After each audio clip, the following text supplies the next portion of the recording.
Revelation 11, the two witnesses.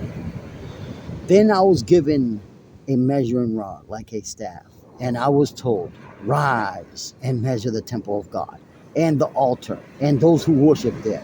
But do not measure the court outside the temple. Leave that out, for it is given over to the nations, and they will trample the holy city for 42 months. And I will grant authority to my two witnesses, and they will prophesy for 1,260 days, clothed in sackcloth. These are the two olive trees and the two lampstands that stand before the Lord of the earth. And if anyone would harm them, fire pours from their mouth and consumes their foes. If anyone would harm them, this is how he is doomed to be killed. They have the power to shut the sky. The no rain may fall during the days of their prophesying, and they have the power over the waters to turn them into blood, and to strike the earth with every kind of plague, as often as they desire. And when they have finished their testimony, the beast that rises from the bottomless pit will make war on them and conquer them and kill them. And their dead bodies will lie in the street of the great city that symbolically is called Sodom and Egypt, where their Lord is crucified. For 3.5 days, some from the peoples and tribes and languages and nations will gaze at their dead bodies and refuse to let them be placed in a tomb. And those who dwell on the earth will rejoice over them and make merry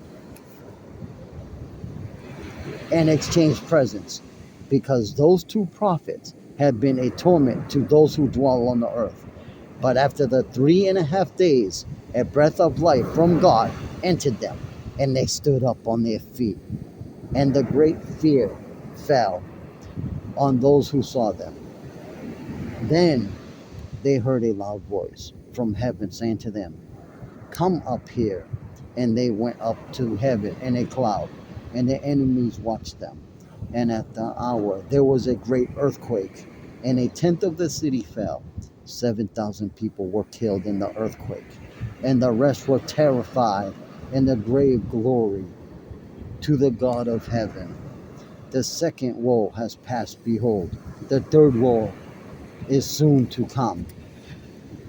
Then the seventh angel blew his trumpet, and there was loud voices in heaven, saying, the kingdom of the world has become the kingdom of the Lord and of his Christ, and he shall reign forever and ever.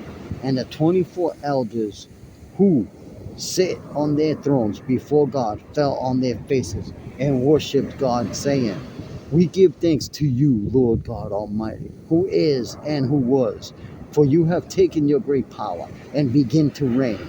The nations raged, but your wrath came, and the time for the dead to be judged, and for rewarding your servants, the prophets and saints, and those who fear your name, both small and great, and for destroying the destroyers of the earth. Then God's temple in heaven was opened, and the ark of the covenant was seen within his temple. There were flashes of lightning, rumblings, peals of thunder, and earthquake, and heavy hail.